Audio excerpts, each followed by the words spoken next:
You set the gold standard for your business. Your website should do the same. Wix puts you at the helm so you can enjoy the creative freedom of designing your site just the way you want. Want someone to bounce your ideas off? Talk with AI to create a beautiful site together.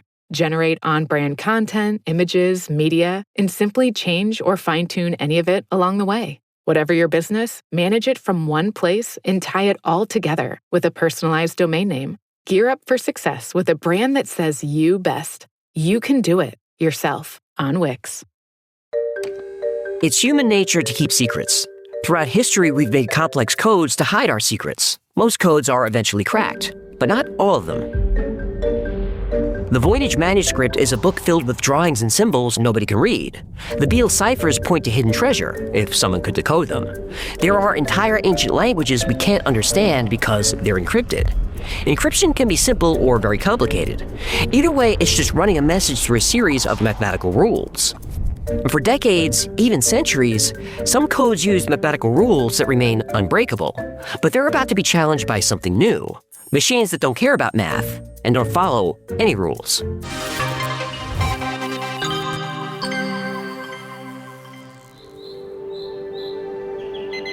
Kate Bryce's morning started like any other. Her smart home system woke her at 6 a.m. with her usual playlist. The coffee maker fired up.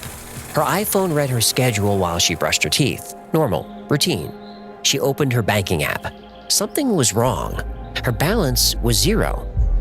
She blinked and checked again. Her balance was back. Just a temporary error, she thought. She took a sip of coffee and nearly dropped her mug. The smart speaker was playing someone else's conversation, a couple fighting about credit card debt. She unplugged it. Then her smart TV started cycling through her photos, private photos, intimate photos. She pulled the plug. And then her phone rang. Then she heard the sirens.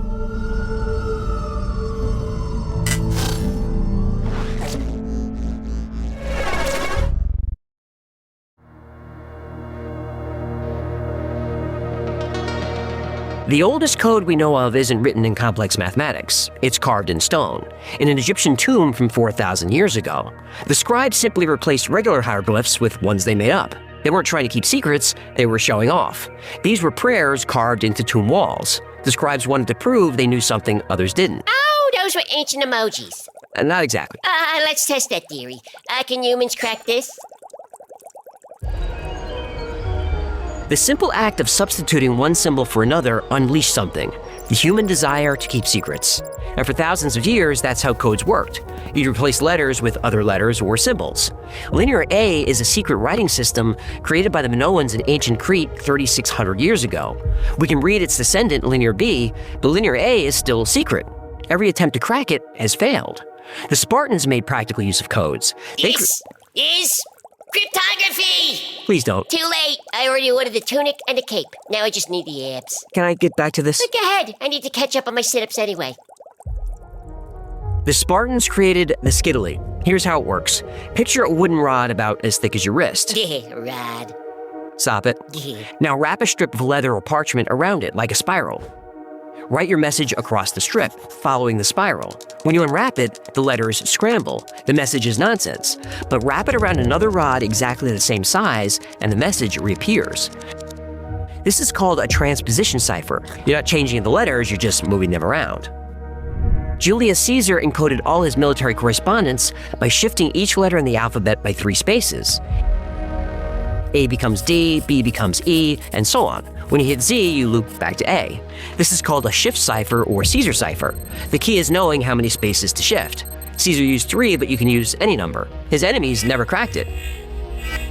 In the 1820s, Thomas Beale used a book cipher to hide the location of millions of dollars of buried treasure, and here's how it works.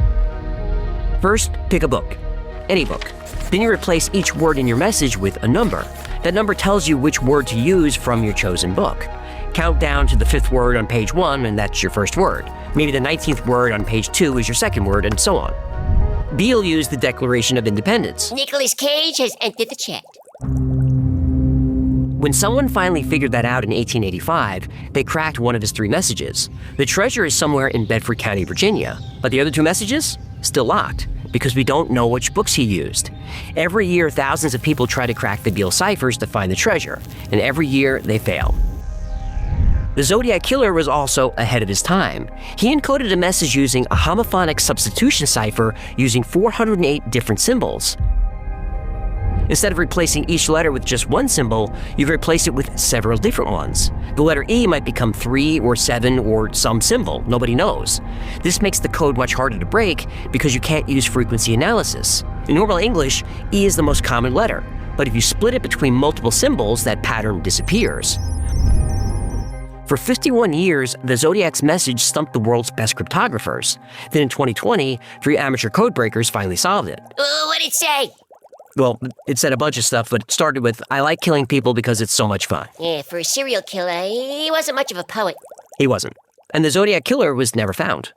But quantum computers are about to change everything. All these ancient methods, substitutions, patterns, and tricks share one weakness: math. This is a weakness quantum computers can exploit. Soon these machines might reveal every secret message ever written, including yours. This weekend, only at Macy's, it's our lowest prices of spring. How low? Diamond rings, pendants, and earrings, only $399, originally $1,500. Ninja blenders, now $89.99. And $395 men's designer suits, only $99.99. So if you're wondering why you should shop Macy's lowest prices sale, well, the name pretty much says it all. It's our lowest prices for one weekend only. Starts tomorrow at Macy's. Savings off already reduced prices. Exclusions apply.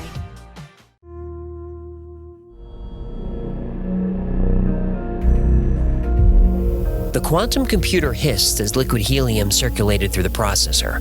Carl Bishop checked the temperature. Minus 460 degrees Fahrenheit, absolute zero. Quantum bits needed to be that cold to maintain coherence. Stanford's quantum lab was empty at 3 a.m. He'd been running simulations for 12 hours straight. His eyes burned. But CTEC's grant requirements were clear. Demonstrate quantum error correction or lose funding. Quantum computers were terrible at error correction. Quantum states are too fragile, too much noise. If the temperature changes by half a degree, they decohere. If radio waves leak in, they decohere. A truck hits a pothole a mile away, the vibration in the earth makes them decohere. But Carl noticed something strange in the error correction data. The errors weren't random. Then he realized they weren't errors at all. The quantum computer was cracking encryption keys, millions of them. Keys that protect everything from banking passwords to nuclear launch codes. Carl decided to test this. He entered an RSA 4096 security key and ran down the hall for another coffee. He wasn't in a hurry.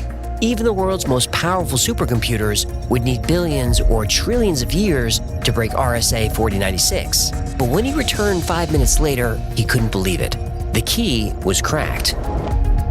Carl now realized his computer was the most powerful and dangerous weapon on Earth. He started to panic. He tried to delete the data, but it was already uploaded to CTEC's private servers. By sunrise, 3 intelligence agencies had flagged the data transfer. By 9 a.m., the first bank security system was breached.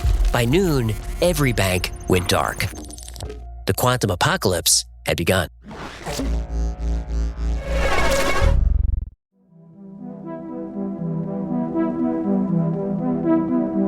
Your entire digital life depends on 2 prime numbers. That's it, 2 numbers, and they protect everything: your passwords, your messages, your bank accounts, all of it. Modern encryption is based on this simple trick.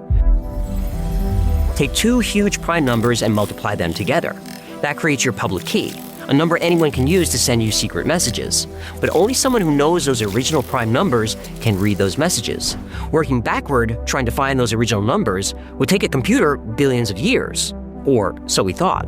In December 2024, Google unveiled Project Willow. Their quantum computer solved a problem in 5 minutes that would take our fastest supercomputers longer than the age of the universe. Quantum computers do this using superposition. Hang on. You want to pump the brakes on the nerd chatter and fill me in? Well, think about flipping a coin. It lands on either heads or tails. Normal computer bits work the same way. Everything is either 1 or 0. It's binary. But quantum computer bits, or qubits, can be 1 and 0 at the same time. Oh, so qubits are non-binary. What? Are they? No, they are, but I need you to stop talking. So instead of flipping that coin, it's a coin spinning on its edge. While it spins, it's not heads or tails, it's both at once. That's superposition. Now imagine trying to crack a safe with a million combinations. A normal computer can only try one combination at a time, but a quantum computer, it tries all combinations simultaneously. The NSA has been warning about this moment for years. They call it Y2Q, the year quantum computers become powerful enough to break our current encryption. They thought it would happen between 2030 and 2040, but Willow changed everything. For 30 years, quantum computers suffered one major problem: errors. Reading quantum data is like trying to read a book during an earthquake. It's too unstable to work properly. But Google fixed that with Project Willow. How'd it fix it? By grouping qubits together. There are groups of qubits handling processing and groups of qubits that do nothing but track and fix errors. The more qubits you add, the fewer errors you have. It may sound counterintuitive, but it's like building a sandcastle that gets stronger the bigger it gets. Now, with AI's help, quantum computers are on track to break current encryption by the year 2029, way ahead of schedule. Yeah, this is bad. In 2024, the Department of Defense accelerated its quantum modernization program. Their latest directive warns that critical systems must be quantum resistant by 2025. But one detail stands out. They're not just protecting future messages. They're racing to protect everything we've ever encrypted. And they're running out of time.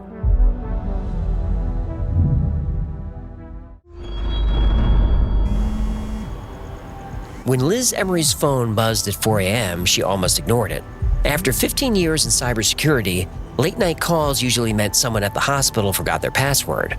But caller ID showed Mount Sinai's emergency line. The first report was in. Patient records appeared on digital billboards in Times Square. They included blood test results, psychiatric evaluations, and terminal diagnoses that patients had not yet told their families about. Senators, congressmen, CEOs. Their private medical data was all over the internet. She was still coordinating the hospital's response when the news reported that every dating app was breached. Then they came back online. Suddenly, on every device in the city, smartphones, TVs, billboards, was a link to a site where anyone could look up any information that was part of the dating app breach. Direct messages, real names and emails, browser histories, private photos and videos, all revealed. Liz figured the only people celebrating were divorce attorneys.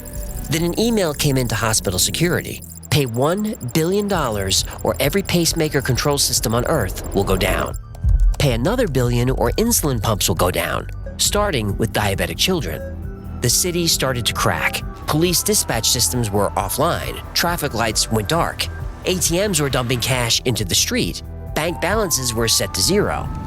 Autonomous vehicles became killing machines. Delivery drones crashed into buildings like kamikaze pilots. A fleet of Cybertrucks tore through a shopping mall before exploding, all at once. News channels tried to cover the chaos, but their broadcasts were hijacked. CNN anchors watched helplessly as their personal emails were displayed on screen. The White House press secretary's private texts appeared during a briefing about the crisis. Then the NSA made an emergency broadcast that somehow made it through. They said there was a nationwide system compromise. For the safety of every American, martial law was now imposed. Just as the message was covering the mandatory curfews, every phone in the country went dark.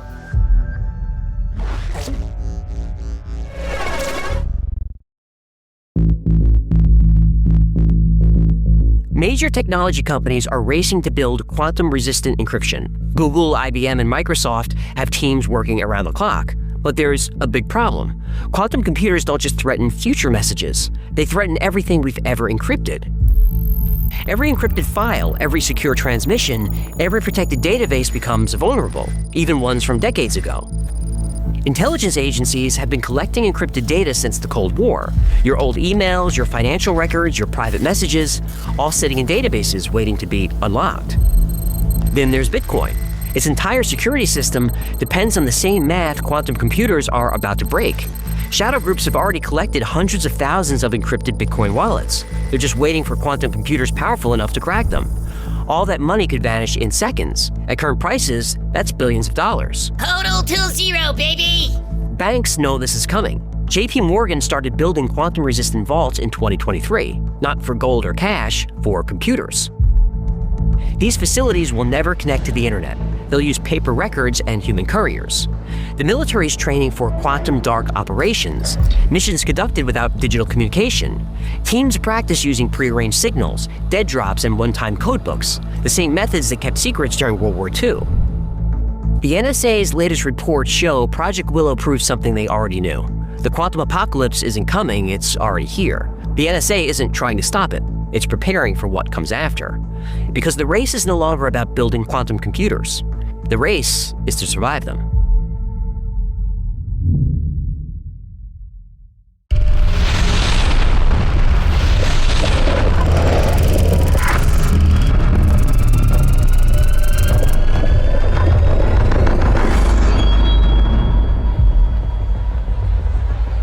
The line at Chase Manhattan stretched around the block. Cash only. No cards, no transfers. Just paper money and metal coins. Donald Janik watched from his office window across the street. In his 30 years as a security consultant, he'd seen a lot of changes, but nothing like this. The quantum apocalypse was erasing decades of technological progress. His company now specialized in physical security, armed guards, paper record keeping, mechanical locks, the kind of security you couldn't hack. When the hospital records started appearing online, they shut down their networks and went analog. Now armed guards protected rooms full of paper files. Doctors wrote prescriptions by hand. Old mechanical devices became valuable. Typewriter repair shops reopened. Filing cabinet manufacturers couldn't keep up with demand. Bicycle messengers replaced email. Everyone with skills from the pre-digital age suddenly found themselves in demand. Retired secretaries who could take shorthand. Mechanics who could fix cars without computers. Accountants who knew how to keep books by hand. The younger generation struggled to adapt. They never lived in an analog world. The smart ones saw it coming. They'd pulled their money out early and bought physical assets. Gold, silver, land, things you could touch. Things that existed in the real world, not just as numbers in a database. The rest had to adapt or lose everything. Back at Stanford, Carl Bishop struggled with depression. He blamed himself. C-Tech, the company supporting his work, no longer took his calls. Still, Carl wouldn't stop digging. He had to find out what went wrong. Then Carl found something buried in the data. Timestamps that didn't make sense. Some encrypted messages were broken months ago. Then he realized the quantum apocalypse didn't start with his mistake. It started months earlier. The first bank breach wasn't at noon the first day. It was 3 months before. But balances weren't touched. Hospital records, websites, smartphone apps, most have been compromised for months. But again, the data wasn't touched. Carl realized the chaos wasn't an accident. It was cover for something else. Something much bigger. Something much worse.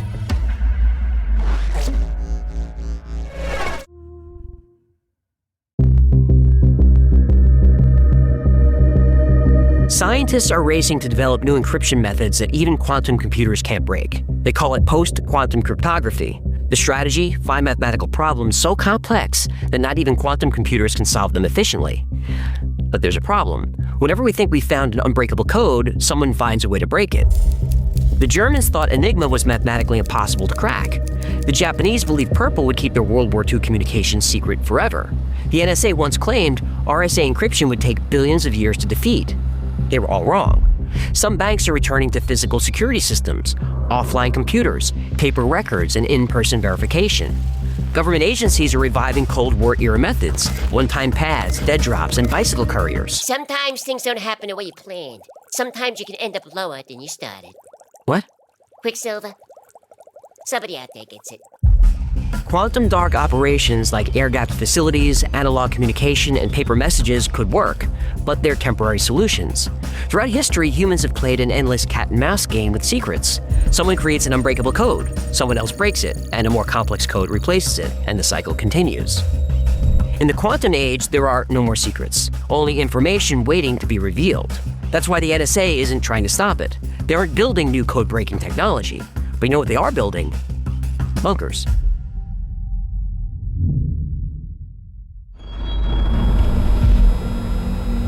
The concrete room in the bunker beneath Fort Meade was cold and quiet. Carl Bishop was in his 5th hour of interrogation by 4 government agents. The NSA building above them had been abandoned when their classified files leaked, but this room, which technically didn't exist, still had power and a working computer. Carl learned the truth over the past few months. C-Tech wasn't a tech company. It was a joint NSA-DARPA program that had been running since 2019. They didn't have just one quantum computer. They had a network of them, hidden in secure facilities nationwide. For years, the network had quietly broken every encryption it touched: banking records, medical files, private messages, and government secrets. The intelligence agencies had access to everything, but there was a problem. They couldn't act on any of it without revealing their capability. Imagine knowing about every terrorist plot, every corporate crime, every government corruption scandal, but being unable to stop any of it without exposing how you got the information. The agencies were drowning in intelligence they couldn't use. The solution was elegant: create a world where privacy no longer existed, where every secret was public. If nothing were private, there'd be no need to explain how they obtained their intelligence. No search warrants were necessary. Everything was already exposed. The social chaos was part of the plan. Communities going analog wasn't a problem, it was the goal. Drive the dangerous elements offline, where they could be more easily monitored through traditional surveillance. Let the general public choose between convenience and privacy. They would choose convenience. They always did. But the intelligence agencies had their own solution for secure communication: a return to Cold War tradecraft. Dead drops, one-time pads, face-to-face meetings in soundproof rooms. Their most sensitive operations moved to facilities that never touched a network or used a computer. Buildings that didn't officially exist, staffed by people with no digital footprint. They maintained 2 separate organizations: the public-facing agency everyone knew about, and the shadow agency that operated completely offline. The public agency would rebuild its security and update its systems. All of it would be theater. The real work happened in places like this concrete bunker, places with no windows, no cameras, no phones. Places where messages were still written by hand and burned after reading. The most important secrets were never digitized, never encrypted, and never stored anywhere except in human memory. The NSA didn't break encryption to destroy society. They destroyed society to hide that they'd broken encryption almost a year ago. Carl was set up. The quantum apocalypse was pinned on him. But what could he do about it? Martial law was still in effect. The NSA wanted him to keep working and keep quiet. He could either agree to cooperate or go to prison. Violation of the Espionage Act, willful communication of national defense information, unauthorized access of classified documents. The list went on and on. He didn't have much of a choice. As Carl left the concrete room, he realized that in a world with no secrets, the most powerful people weren't those who could break encryption. The most powerful people were those who could keep secrets without it. And right now, the only people who could do that worked for the NSA.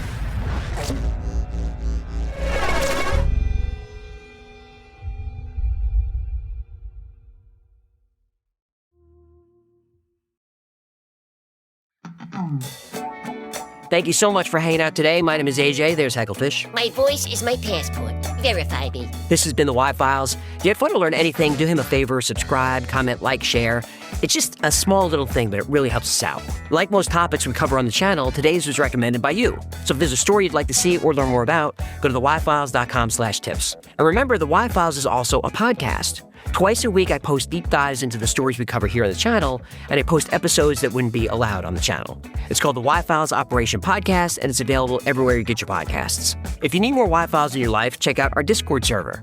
There's over 60,000 people on there, so 24/7, something's going on. They're talking about the same weird stuff we do here. It's a great community, it's really supportive, it's a lot of fun, and it's free to join. And if you want to follow what's going on with the Y-Files at any given time, check out our production calendar. It's theyfiles.com/cal. There we post our episode schedule, upcoming podcasts, live streams, all that stuff. And special thanks to our patrons who make this channel possible. Every episode of the Y-Files is dedicated to our Patreon members. You know, the last 6 months have been rocky, and I couldn't have gotten through it without you. So I can't say thank you enough. And if you'd like to support the channel, keep us going, and join a great community, consider becoming a member on Patreon. For as little as $3 a month, you get access to perks like videos early with no commercials, access to merch only available to members, plus 2 private live streams every week just for you. The whole Y-Files team is on the stream. We've all got our webcams on. And you can turn your webcam on, jump up on stage, ask a question, make a joke, talk about anything you like. Another great way to support the channel is grab something for the Y-Files store. Grab a hecklish t-shirt or one of these coffee mugs that are perfectly suited for a gentleman's fist or a lady's fist or whatever you happen to call yourself or identify as. You stick your fist in there for a good time. Or grab one of these hoodies with my face on it. Or one of these haunted voodoo dolls that aren't creepy at all. Or get a squeezy animal stuffed hecklish tugging doll toy. Those are the plugs, and that's going to do it. Until next time, be safe, be kind, and know that you are appreciated.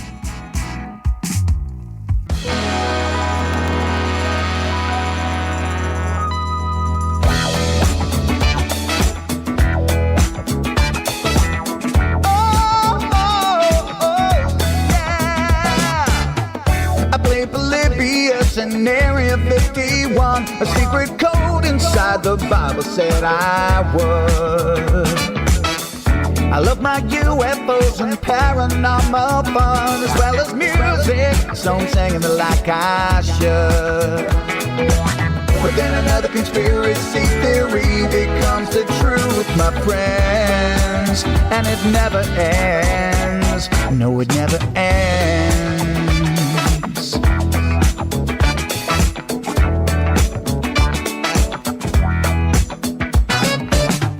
I feel the crap cat and got stuck inside Mel's hole with MK Ultra, being only too aware. Did Stanley Kubrick fake the moon landing alone on a film set, or were the shadow people there? The Roswell aliens just fought the smiling man, I'm told, and his name was Cold. And I can't believe I'm dancing with the fish on Thursday nights with AJ2, and the Wi-Fi's happening all through the night. All I ever wanted was to just hear the truth, so the Wi-Fi's on repeat all through the night.